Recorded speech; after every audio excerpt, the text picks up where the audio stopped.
أعوذ بالله من الشيطان الرجيم بسم الله الرحمن الرحيم الحمد لله سبحان الذي هدانا لهذا وما كنا لنهتدي لولا أن هدانا الله لقد جاءت رسل ربنا بالحق قالوا سبحانك لا علم لنا إلا ما علمتنا إنك أنت عليم الحكيم رب اشرح لي صدري ويسر لي أمري واحلل عقدة من لساني يفقه قولي يفوض أمري إلى الله بصير بالعباد الحمد لله رب العالمين والصلاة والسلام على أشرف الأنبياء والمرسلين خاتم النبيين بالقاسم محمد صلى الله عليه وسلم وعلى أهل بيته الطيبين الطاهرين المعصومين المظلومين الذي أذهب الله عنكم الرجس أهل البيت ويطهركم تطهيرا اللهم صل على محمد وآل محمد إن الله وملائكته يصلون على النبي يا أيها الذين آمنوا صلوا عليه وسلموا تسليما.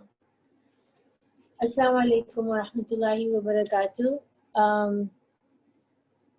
I would like to now welcome you all to our session into going deeper into the names of Allah subhanahu wa ta'ala.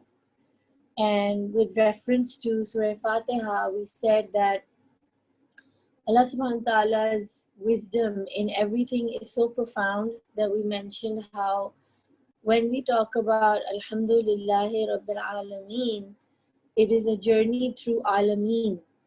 And the Rabb is taking us through different realms. And we can say that this journey through the different realms is a journey of unveiling towards the truth. And the more we know, the more we realize how much we do not know.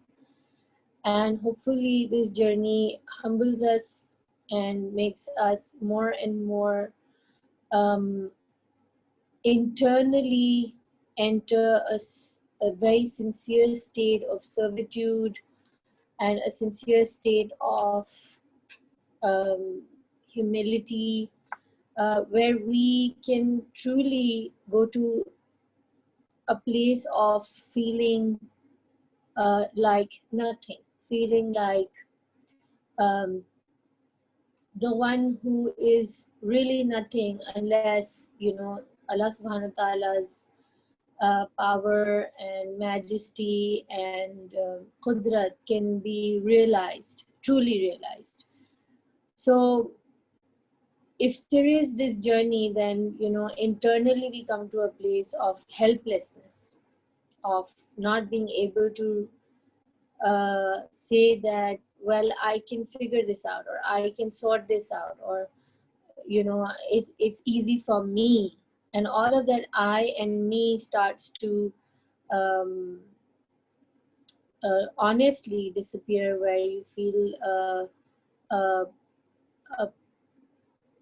a helplessness. Again, I'm repeating my words, but you feel this helplessness where you know that you really are not in control, you really are not in the driver's seat, and you really cannot change anything even if you wanted to, because there's this inner realization of where the power lies and where the power is sourced from and who is truly in charge. Because in this journey we come across certain situations in our life where we can't resolve them, and they become like a tight knot and we don't know how to open it. And then no matter how much we try, and no matter how frustrated we feel, and no matter how much we say that we can, we're at it and we want to resolve it, but we can't. And when we can't and we keep trying, that helplessness becomes the greatest gift towards reaching Allah subhanahu wa ta'ala. And while we have our own mini journeys happening personally, COVID has become one of those biggest reminders to put us on our knees and say, Ya Rab, I'm helpless. I really don't know the solution. I really don't know what to do. And, just during this week, I came across a lot of those situations, a lot of those times when people said, the vaccine is not happening. Vaccine is not coming. What's happening? When is it coming? It's like this, it's like that. Now they have a new anomaly in the way COVID is reacting. It's not affecting certain people in certain areas, but it is affecting certain people. Even in Pakistan over here right now, we have a lot of domestic help, and they come and go, and they come from ghettos, and they come from areas which are not sanitized or clean. They don't have access to masks, and they're just 10 people crammed into very tiny rooms, with one washrooms. Very, very difficult, situations. And whenever we ask them, is there any case of COVID in your area? They say, no, we don't. We've not had a single death. Even my driver who had gone to his village, and he came back, and I asked him, do you have any cases of COVID over there? And he said, no, we're only wearing these masks in the bigger cities, but we have nothing like this happening in our villages.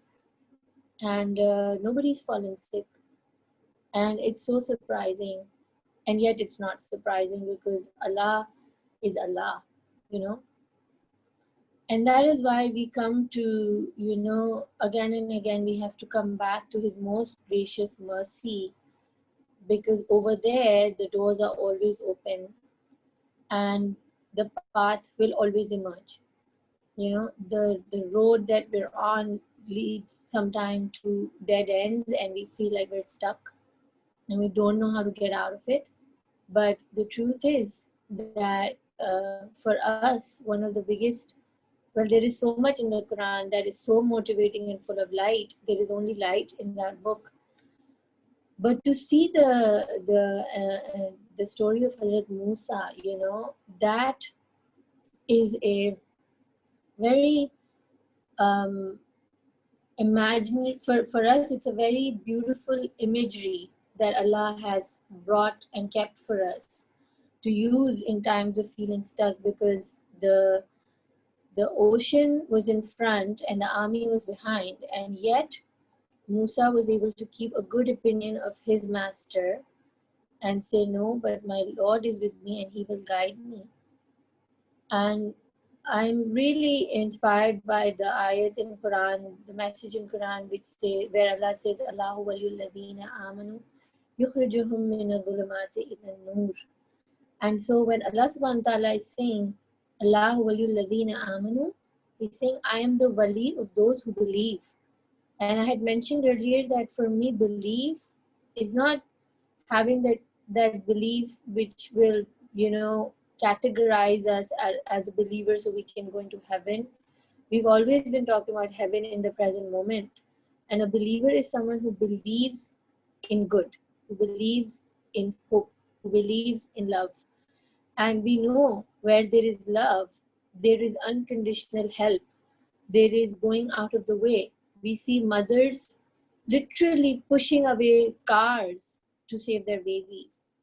We literally see mothers walking into fire to save their babies. Unimaginable amounts of strength, come when there is love. So for Allah subhanahu wa ta'ala, who has all the power, there is no chance that He would not bring us out of our darknesses. There is no iota of percentage or 0.0000 even 1% chance that He cannot bring us out of our darkness. He can and He will. And sometimes there are situations in our life which look so impossible. I had a particular situation many years ago, and I really desired something very, very much. It made me very upset, and it didn't happen for many years. Eventually it did. But I had a realization that if we sit and we contemplate on the way nature works, the way the planets are moving but not colliding, the way the earth is spinning at thousands of miles of speed, but we cannot feel the dizziness of it. We don't rumble around, we don't fall off, we don't lose our balance. It feels still. With all of that miracle of life around us, one wonders, how is it that Allah cannot do this for me right now, right? And on deeper experience of that qudrat, one feels that the only reason it is not happening is because it is not happening with a deliberate planning. Because this God is giving me ample, more than ample evidence that He is in power, He can change things. He's promising turning night into day. He's promising that He will bring you out of darkness into light if you believe. With all of that, if something is not working out, if something's not happening, then it's happening because it is meant to be that way. It is supposed to be that way. And then that surrender comes that we started our conversation with, where you completely surrender and allow yourself to flow with the river of life. And you say, let this take me where it is meant to take me. All I can do is believe that Allah is my wali. He means good for me. He is goodness. He is beauty. He will always have a good intention for me. And so keeping that husn zan billah creates a bond with Allah subhanahu wa ta'ala, that He becomes our wali in the worst of times, in the darkest of times. Because in the world of the soul, of course, there is no worst, there is no bad. The soul is going through an experience of learning. And recently I was doing a meditation and it was for patience and acceptance because of the way life has become. Things are triggering us, poking us, pushing our buttons, and we need so much of it. And one of the things the person said was, suddenly I forgot.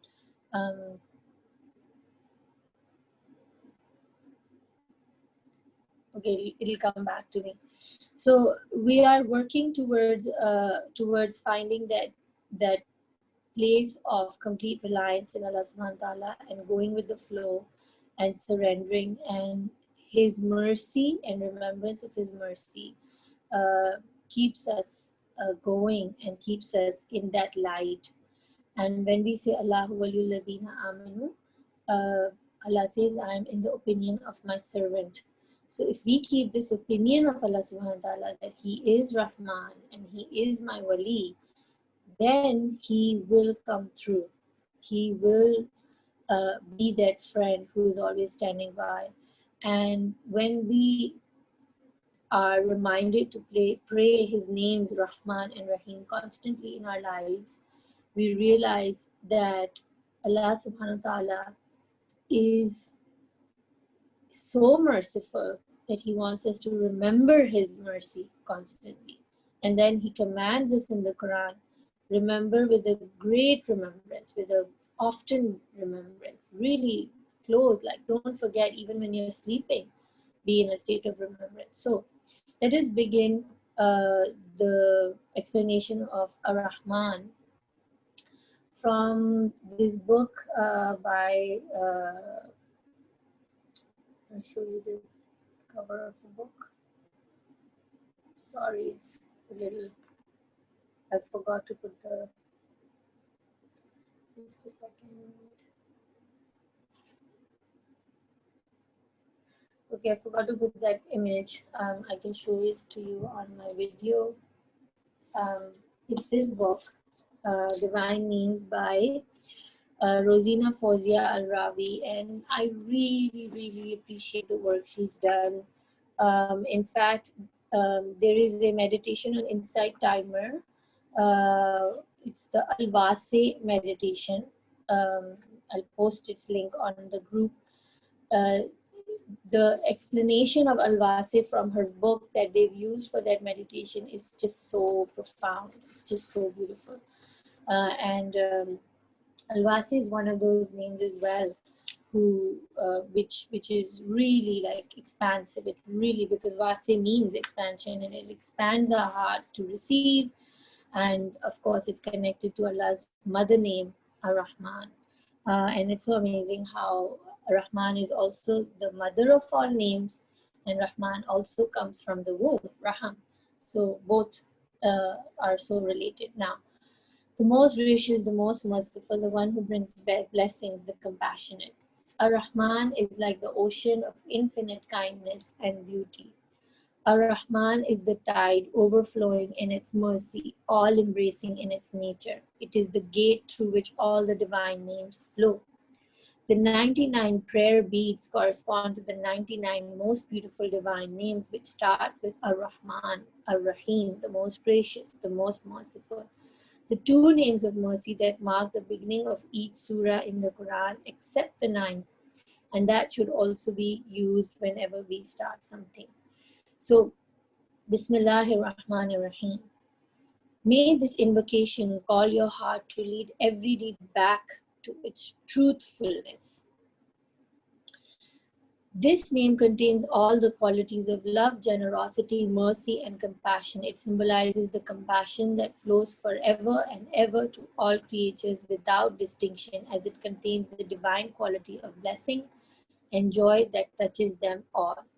Repeating that this name induces the feeling that one is enfolded in the gentle clouds of mercy and starts to dissipate the isolation, the feeling of separation that so often accompanies us human beings. This divine name dispels the demons of doubt and despair, bringing joy, contentment, hope, and a feeling of connectedness. Repeating this divine name 100 times during the second third of the night brings a clear memory, awakens consciousness, and frees us from the burdens of worries. And when Allah, just a second, I'll read it from my book. Yeah, we need page 26 actually. And worries and cold-heartedness towards self and others. The second third of the night always means about 1 hour before dawn, Fajr. And that time is so special. Rumi says, the morning breeze has secrets to tell, don't go back to sleep. And so the morning hours hold a very special gift and food for the soul that really nourishes us for the rest of the day. I call it the breakfast of the soul, because just how we need to fill ourselves to start our day, we want to be nourished before we go into the day. They say eat like a king, your breakfast. The same way the soul needs its breakfast in those hours of the morning, and they can really affect not only the day, but they open doors. The doors of the soul open up, channels open up. There is a purity and a silence to that time. Allah subhanahu wa ta'ala says that, if you call me your beloved, then show it to me. Show it to me that you wake up in that hour to meet your beloved, like a rendezvous in the middle of the night. And, coming to me in secret, in silence, when everybody else is sleeping, only the special ones go to him. When Allah loves a human being, He summons the angel Jibreel and tells him, I love this human being, so love him too. And Gabriel loves him. Then Gabriel calls the heavenly beings and tells them, Allah loves this human being, so love him too. And the heavenly beings love him. The beauty of this earth is then revealed to him. Allah loves all His creatures. Then there are those who start seeking Him in order to search for that which cannot be found through searching. When the seeker takes one step towards God, the divine runs towards her. Such is the meaning of Allah's love for one human being. So you see, when we start to take that step towards Allah subhanahu wa ta'ala, we say that Allah is surrounding us with His mercy, like, they give the analogy of the Wi-Fi. Wi-Fi is always open. The love is always around us. Allah is always with us. He's closer to us than our jugular vein. The neglect happens when we get disconnected. And what's interesting is that I used to be that sort of person who would write down a checklist of things to do, or read or learn, and then, like schooling, you learn one thing in class 2, and then you go to grade 3, and then you kind of keep moving forward. But I, in my own personal spiritual journey, or working with my soul, have realized that it is so interesting that when I go back to my notes in the journaling that I've been doing for many years now, sometimes I go back and I see as if I have been writing the same thing for so many years. I'm searching for the same thing. My insights are around the same ideas. Um, some ideas are, yes, new and groundbreaking, but main themes look like, oh my God, I'm still working on that same character on myself for so many years. And the thing with the soul is that it is not about learning new things, but something that I read just this morning. Someone sent it to me with a lot of love, and what it said was that transformation is about practice. It is not about constantly learning new information. And I remember that earlier on, I would go to lectures and majlises and I would be like, I want to learn something new. I want to learn something new. And yes, I mean, that's also fine. We want to grow, so new is good. But after a certain stage, while we are learning new things and Allah is opening our insights to new ways of looking at things and new perspectives, and of course, when there are, there are levels to the knowledge, there are levels to the same information, like we had said, like a website keeps reloading, people keep upgrading their website. The data that we hold, the same Surah Fatiha, keeps reloading as the soul grows. And so that information is the same worldly information written in the same words. But for the soul, that meaning has to keep evolving. It has to keep changing. And that is the internal Quran that becomes enlivened, that becomes, alive again and again. Like we say that, the story of Karbala makes us alive every year, wakes us up every year. So Karbala is the outer Quran, right? Karbala is the outer manifestation of the truth that Quran is talking about, the Taghut and the Furqan, the Taghut, when we were talking about that ayat, Allah wali ladina amanu yukhrijuhum min adh-dhulumati ila an-nur walladina kafaru, sorry, I'm missing the ayat, Ayatul Kursi, you have to do it. For me, I have to do it in a flow, otherwise I forget the ayat. So then Allah says that those who are near the Taghut, who hold Taghut dear to themselves, they will go from light into darkness. So with that, Taghut, if you look at the root meaning, Taghut is moving away from your orbit. And orbit is, us staying in the orbit of our center, us always rotating around our source, around Allah subhanahu wa ta'ala. And that is what we call intention, right? We call that intention because intention grounds us to our source, intention grounds us to our destination, intention grounds us to where we are heading, and what is the purpose of what we're doing. So Taghut is when we diverge out of that orbit. When the satellite falls off its orbit, it's lost. And so our understanding is that for us to, keep ourselves grounded and to keep our souls growing, we need to be in that tawaf of the Qibla, of the Kaaba, of who Allah subhanahu wa ta'ala is. And, in one of my classes with a foreign teacher, they were teaching us geometry and we were talking about the cube and the square and, the shape of the Kaaba and, going around it in a circle. And some of them say that the 8 sides of the Kaaba are the 8 directions, if I'm not mistaken. And circling the Kaaba 7 times, it's saying that every time you circumambulate the Kaaba, you are as if emulating the 7 levels of your soul. The nafs we did, nafs lamama and amara and mulhama, all of that. We had discussed that in Muharram. So these are just very arbitrary explanations of the world of the soul. Otherwise, the world of the soul is infinite. And with this, with that movement of orbiting the center, we keep ourselves grounded. And when we are seeking this love from Allah subhanahu wa ta'ala, when we take that step, we start to reveal to ourselves, we start to go on that journey of unveiling of what is already there, what is already there to be experienced. And so Allah subhanahu wa ta'ala is always there, and He's close to us. And Allah subhanahu wa ta'ala is always revealing His messages to us.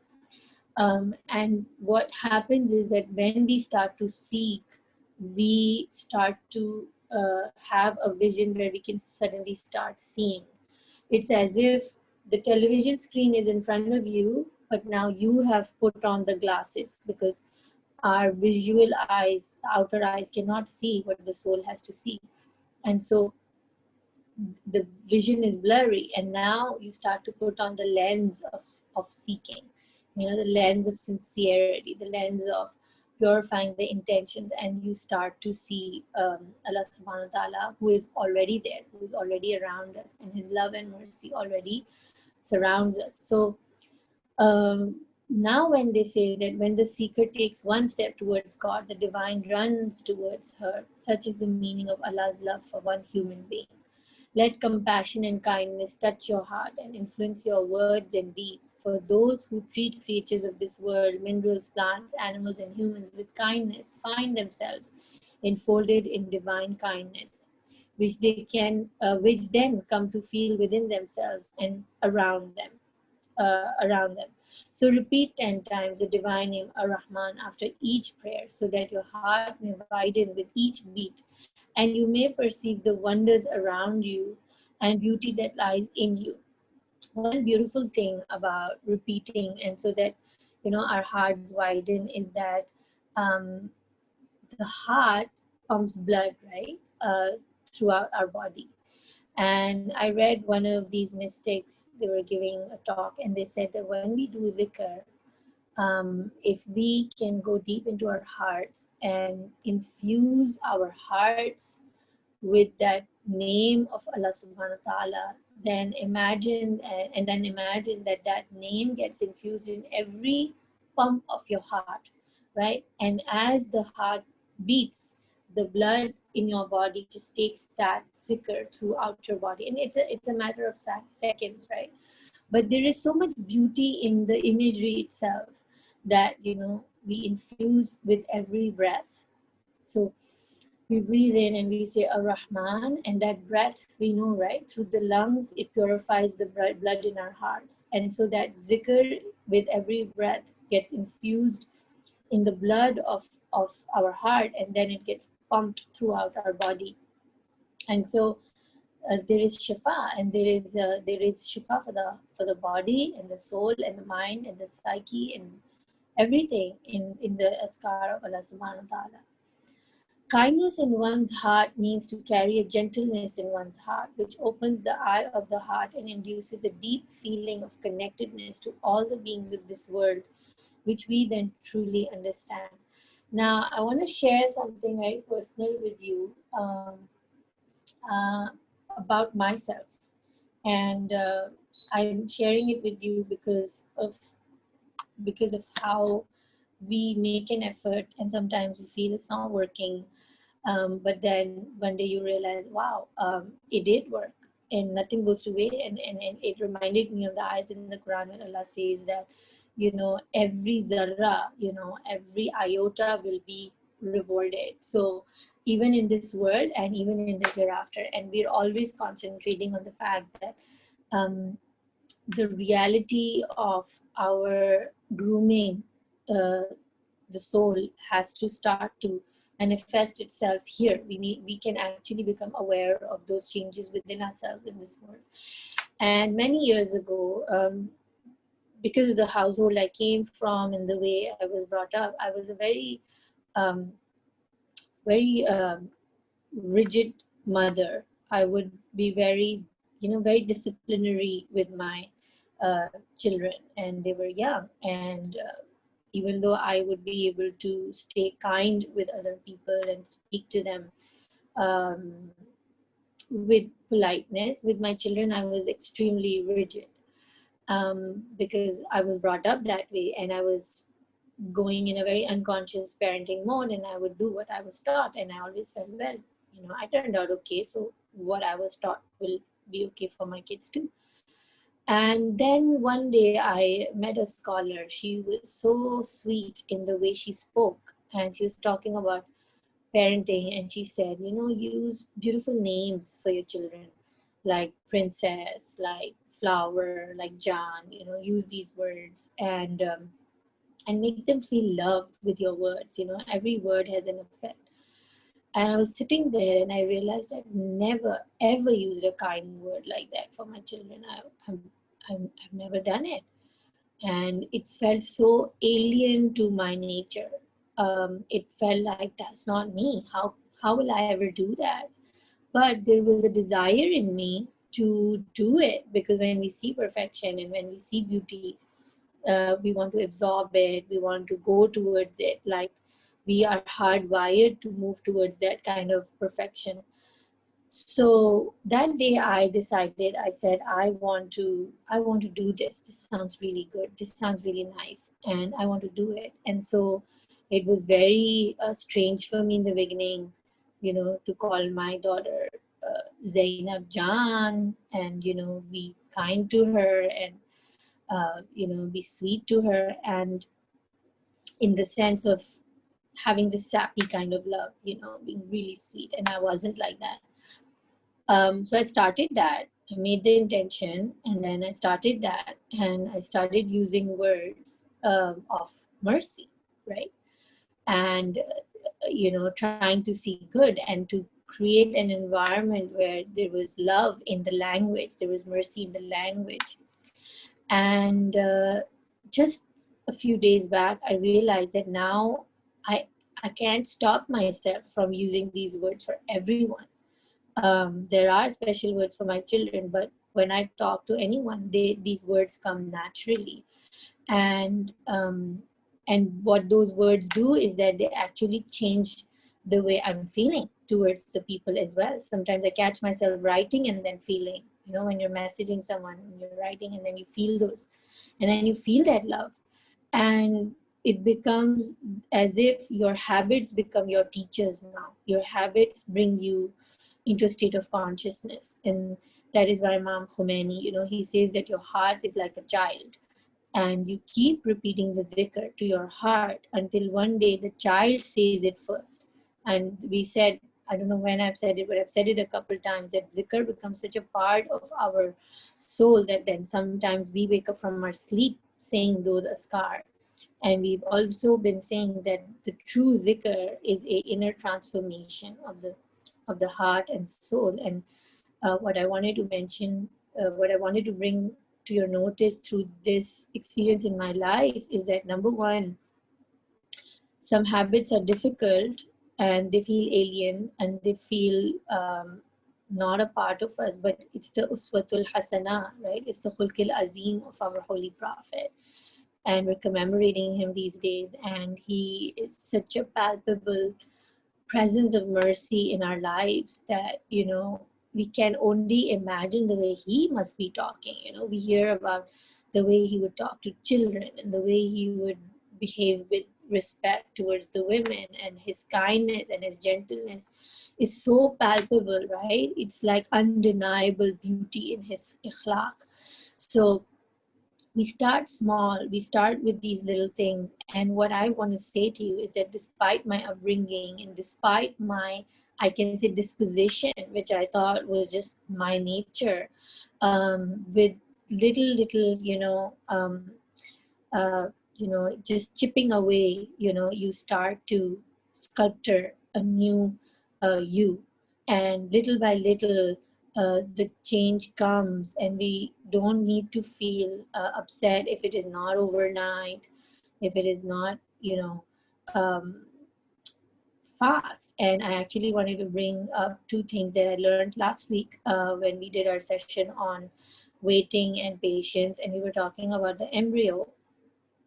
We were saying that the embryo takes 9 months, and there's a time of waiting, and um, there's a time when things seem quiet. We were saying that you know while we're in this journey of transformation, there will be times when we feel lost, and maybe sometimes are just to wait. And we had a discussion afterwards in the class, and something was brought to my attention, that while we are waiting, even you know the quiet times. So one friend said that we believe that 2 days should not be. Imam says that 2 days should not be identical. 2 days should not be the same. There should be a constant change, and so we may feel guilty sometimes when we can't see that change. We may feel like, okay, wait a minute, my journey stopped, or I'm worthy of condemnation, or self-shaming, or something can come up, and we like, what am I doing? I'm not changing. I'm just stagnant. Mm. And so one friend brought this to our attention, that just like in the womb, it's a slow process. Just like under the soil, it's dark and it's a slow process, and sometimes you can't really tangibly see the stages of change. The change is still happening, and it's okay. It's okay if we're not seeing the change.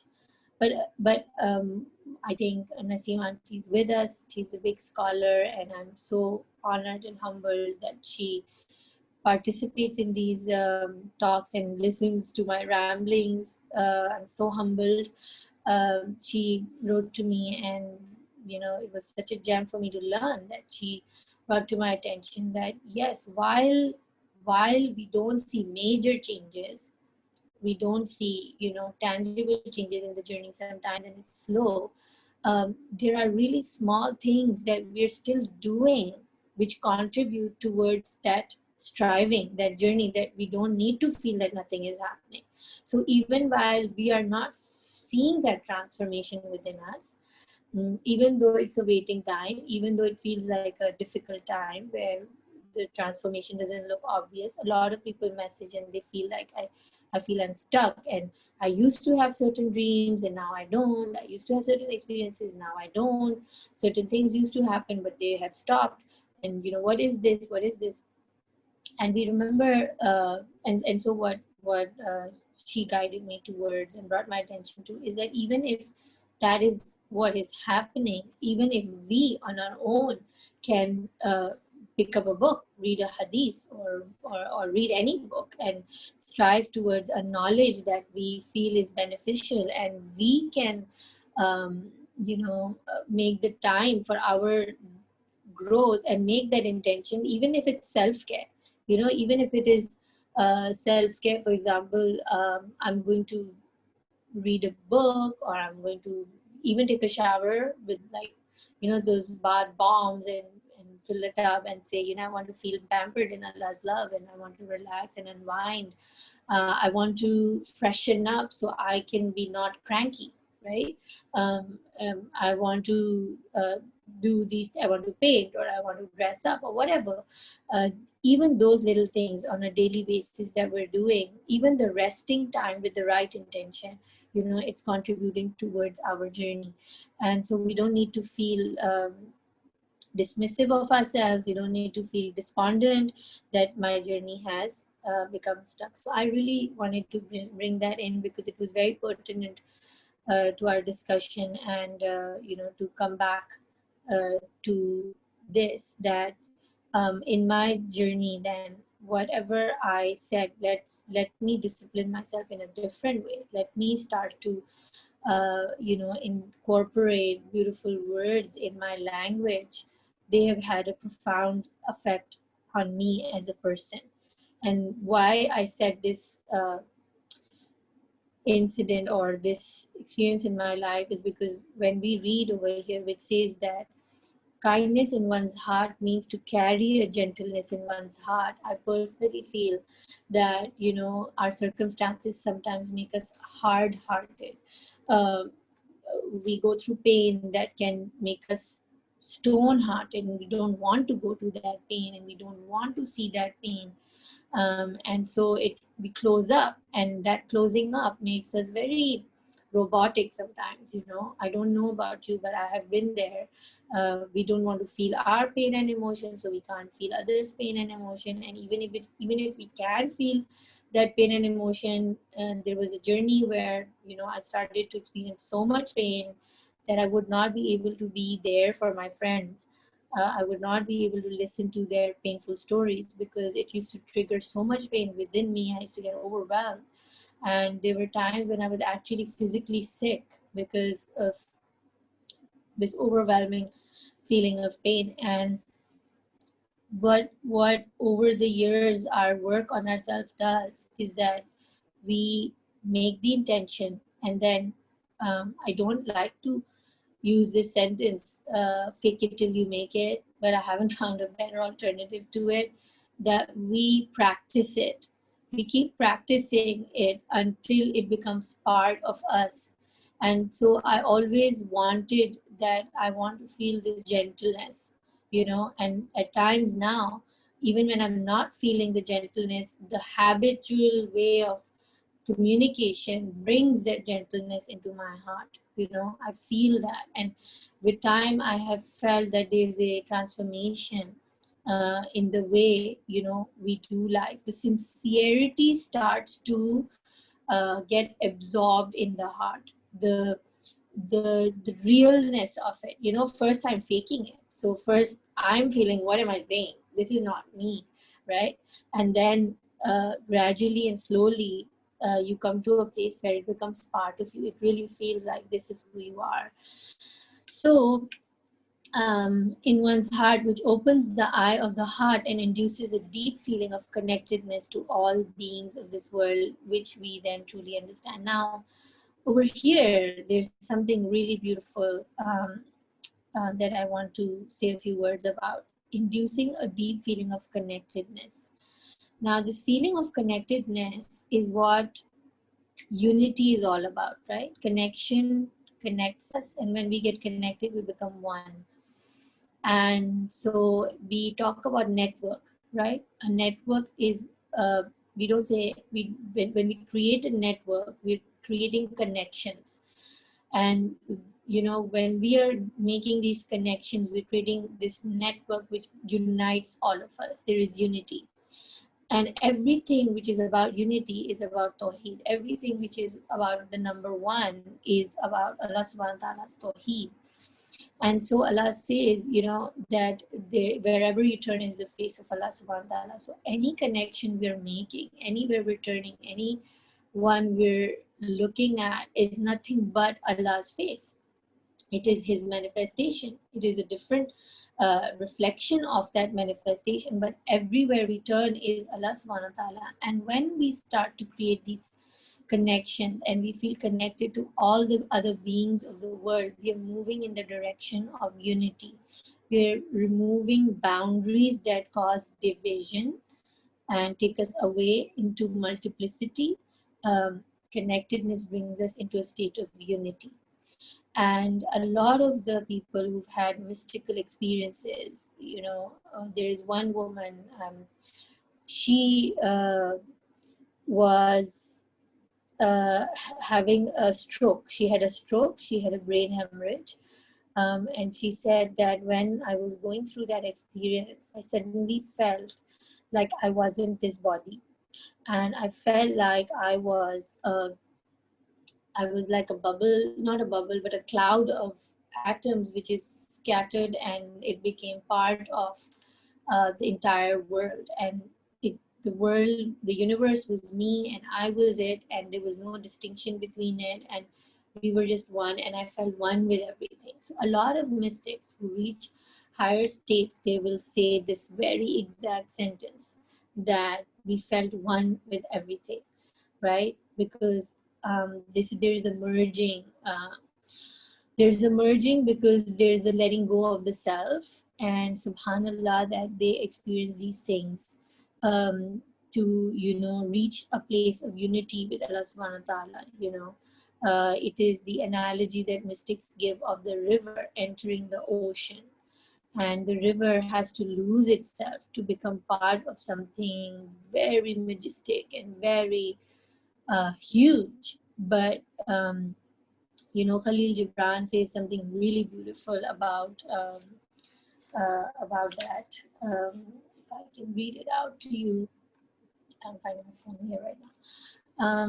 But the Khalil Gibran has said something really beautiful about the river, that the river has to lose its identity before it enters the ocean, right? The river is always and constantly moving towards the ocean. There's no turning back. There's no running away. The river sees that there is no option, but to enter the ocean, the river has to lose itself. And so when we are going to be moving into the direction of unity with the divine, which is what Mahdiism is all about. The movement of Mahdiism is about unity. It's about creating a world of oneness towards Allah subhanahu wa ta'ala. And we hear things like when the Imam will come, the levels of consciousness will be so high that he whatever ideas he will give, people will, their consciousness will be raised and they will be able to understand it, and a lot of people will be at that level where they can understand a high level of consciousness. The thing is that we're already in that movement. We're already preparing. We're already in that state of awakening, and COVID has done so much of that for us, right? There's a post that I read which said, the universe had to make you uncomfortable, otherwise you would have never moved. So we have been jolted out of our sleeping states by being uncomfortable, by being put into a place where we're so uncomfortable, that it is pushing us, it's pressing our buttons. And so I was listening to a therapist on her live session on Facebook, and she was saying that with COVID, the rates of divorce have gone up because there is so much pushing of the buttons. We're together, we are forced into, facing our demons and facing the things that, for example, the husband goes to work and then you forget about it, and it's out of sight, out of mind, and now he's home the whole day, and now you have to deal with it, and now whatever we were trying to put under the carpet has to be dealt with, because otherwise you can't breathe together. And so what the journey is about the revealing of what needs to be worked on, the revelation of whatever is there that needs to be sorted out. And so a lot of inner work has started with so many people, because there's no other way. We've been cornered now. And so, the work has become very deep in finding connection. Even with your spouse, we can't do now with the superficial um, pretense, putting up a facade and saying, I can get by because that's not going to happen. How many days are you going to do it? You're with each other 24/7. People are working from home. There's Zoom and all of that. So the key here is that we have to go into a state of deep feeling of connectedness, not a superficial connection. It has to become a sincere connection. It cannot be just lip service. It has to be something very, very profoundly pure. And to achieve the pure state of connection, purification has to happen. All the unnecessary gunk has to be thrown out. All the unnecessary um, ways of superficial doing of life have to be dealt with now, slowly, gradually. But we are now in that place where we can't do anything but that. So that's the thing. What mercy then looks like sometimes is COVID. What mercy then looks like is to be in a place of extreme, uh, waking up, jolting. A child in a state of slumber is being now jolted out of their sleep. So When the heart is healthy, it makes the whole body healthy, and when sick, it weakens the entire body. So let your heart become your guide and let your mind connect to your heart so that you may become whole. Now, so let your heart become your guide and let your mind connect to your heart so that you may become whole. Allah, let me become whole through your kindness, through your kindness. Let me feel the inner sun that shines on everything and everyone without distinction. This inner sun we often feel within ourselves is part of our true being. Now, when we say قَدْ عَرَفَ نَفْسَهُ فَقَدْ عَرَفَ رَبَّهُ, know yourself and you know your Lord. If we could imagine ourselves as a vessel, then is there anything other than Allah that can be filled in this vessel?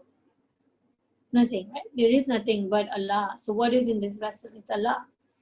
So when we say know yourself, it's actually synonymous to saying know your God, because what is deep inside of us is nothing but Him. He's saying, وَنَفَخْتُ فِيهِ مِنْ رُوحِي.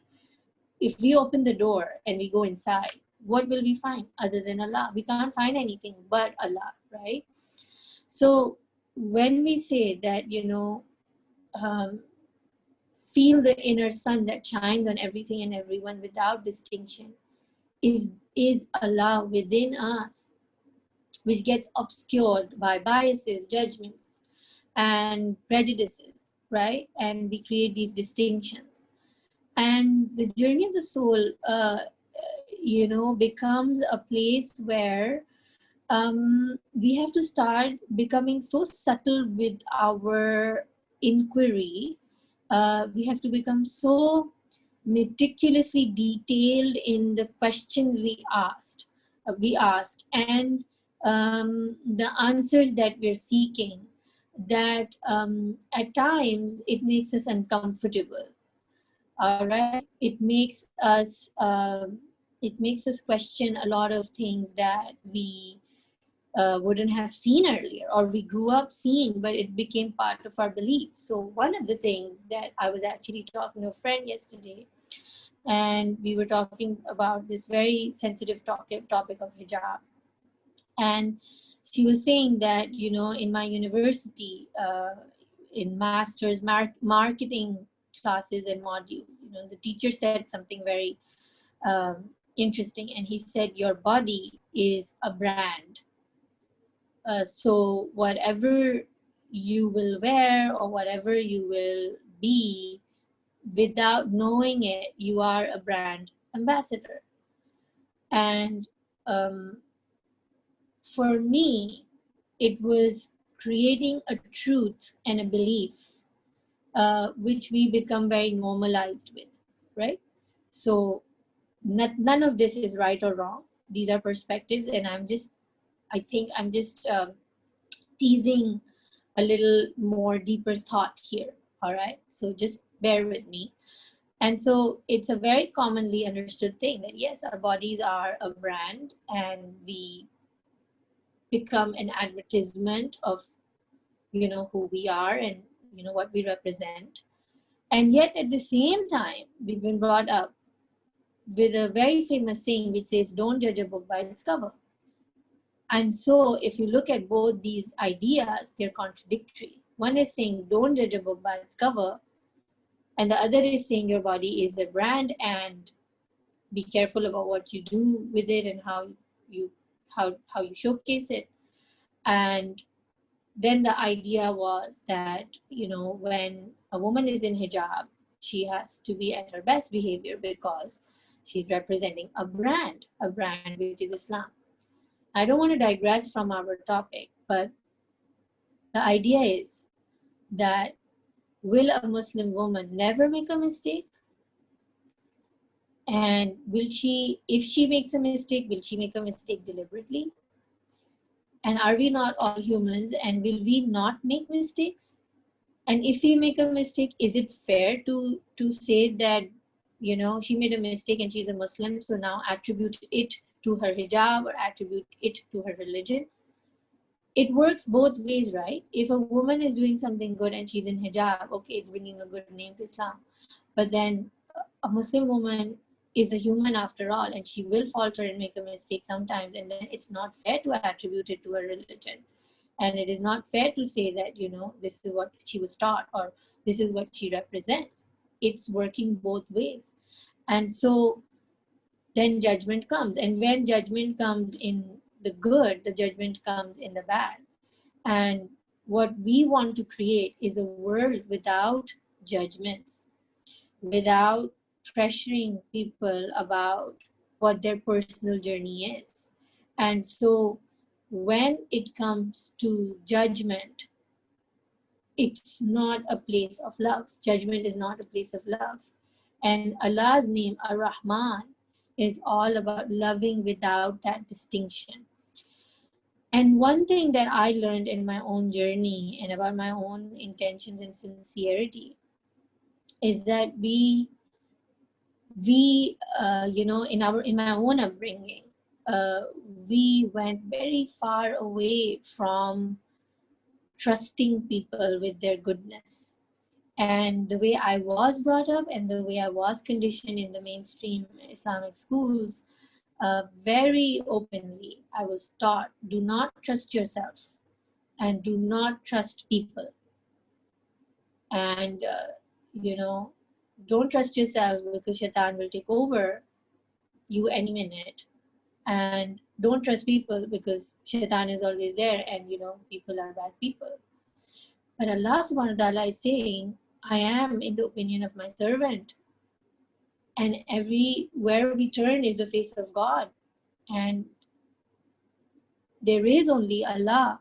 And in the Quran, when we say that, all good is from God and all evil is from you, and if everything is from God, then if everything is good, then what happens when we keep a bad opinion of His people? What happens if we keep a bad opinion of ourselves? Is that it internally affects our opinion of Allah subhanahu wa ta'ala. Because Allah is not separate from me and you. It's one. We just have these veils which separate, right? Which is the separation we're talking about. So the deep feeling of connectedness is so very much connected to having a good opinion. And in the deep study of the law of attraction and karma and the earth being, whatever you sow, so shall you reap, with all of that understanding, and Allah subhanahu wa ta'ala saying in the Quran that, whatever you strive for is what you're going to get. And I think it's Surah Hashr, if I'm not wrong. I will check my reference, but just dismiss my Quran address. But in the Quran is saying, right, whatever you strive for is what you get. Now, we always take that ayat and we say, you know what, if you're lazy, you're not going to get anything. Whatever you're working for, you're going to get that. But there is also another way of looking at it. The other way of looking at it is saying, do not think that anything that is in your life is other than what you asked for or worked for. Even the people who give you pain, even the people who hurt you, even the people who blame you, even adversities and calamities in your life is something you have strived for. Your soul has asked for it. Allah is saying, Udwani astajib lakum, ask me and I will give you. Allah is actually saying in that ayat, when He's saying you get what you strive for, He's actually giving us this secret and He's giving us this formula of immense free will in the moment, immense empowerment to the human being, and saying, you know what, whatever you will ask for, you will get that. So my question is, if thoughts create our realities, and Imam Ali has said it beautifully, and we read it so many times, your thoughts create your behavior creates your destiny. If thoughts are creating our reality, and if whatever we ask for and whatever we strive for is what we're going to get and see, and if we have that kind of power, then imagine what bad opinion will do. If we are going to keep a bad opinion, we will attract people in our lives who are going to be of bad opinion in my eyes, right? if I'm going to keep saying world is a bad place, people can't be trusted, I'm going to see people who can't be trusted. That is what I'm going to reflect, because sanurihim ayatina fil afaqi wa fi anfusihim. Whatever you see outside is a reflection of whatever is within our worlds. So we have to start doing this very deep cleansing, where we have to ask difficult questions and go into places which are quite uncomfortable. But there is no other way for the soul to find purification. We have to become very subtle and latif and delicate with the way we deal ourselves in Allah's mercy, cupping ourselves in Allah's love, holding ourselves in His immense acceptance with all of our darkness and all of our flaws and all of our mistakes. Why? I'm just ending my session now, I'm over time. But it was such an important thing that I wanted to bring up, that we are intrinsically imperfect, right? We are striving for perfection. None of us are striving for imperfection. None of us are deliberately moving into evil, especially the people who are sitting here in this class, right? We are striving for goodness. We have this pure intention of desiring God, and we are striving for this purity with all our sincerity. Then if we don't trust ourselves, who are we going to trust with this? Because we are actually trusting Allah subhanahu wa ta'ala. We are actually trusting none other than Him. But having a bad opinion of nafs is going to be creating a bad opinion of the Rabb. It doesn't go separately. It is hand in hand. It has to come to a place of unity. And so it is very important that we start to cleanse out negativity with positivity in all the realms, in all the dimensions of our being. So I'm going to end the session here with a dua. I'm sorry I took up a few minutes of my session today. Bismillah ar-Rahman ar-Rahim. Oh Allah, we put our hands up as beggars in your presence, Ya Allah, with our helplessness and our confusions and our doubts and our uncertainties. Ya Allah, we find ourselves breaking and we find ourselves falling. We find that the ground under our feet shakes every now and then, and we get flustered. Even though we know, we have the evidence that the last time we went through something, you were there holding us. We have not been ruined. We have not been destroyed. You were always there holding us. In our times of trouble, we were never alone, Ya Allah. And yet we doubt your help. And yet we doubt your nusrat. And yet we doubt your sustenance. So, Ya Allah, we beg you for certainty of our hearts and for clarity of our minds and for the soundness of your voice in our hearts, Ya Allah. Oh Allah, hold us tight. Give us that realization that we can't feel sometimes. Give us that proximity and that intimacy with you that we so often cannot feel, Ya Allah. Enhance our sense of feeling your presence, Ya Allah, so that we feel ourselves grounded in your love, in your mercy, in your protection, in your embrace, Ya Allah. Oh Allah, there is so much pain in the world right now. Every day we hear news in publicly, privately, people suffering, Ya Allah. There is so much pain coming out. There is physical pain, there is psychological pain, emotional pain, Ya Allah. Not only, Ya Allah, do we ask you for our healing, but the healing of everyone. Ya Allah, also we ask you to make us the means of giving that, of being the conduit to be able to help others and pass on this love and blessing and mercy, Ya Allah. Oh Allah, hasten the reappearance of your last Savior and enable us to be His helpers. Allahumma salli ala Muhammadin wa ali Muhammad. I'm going to stop the recording now.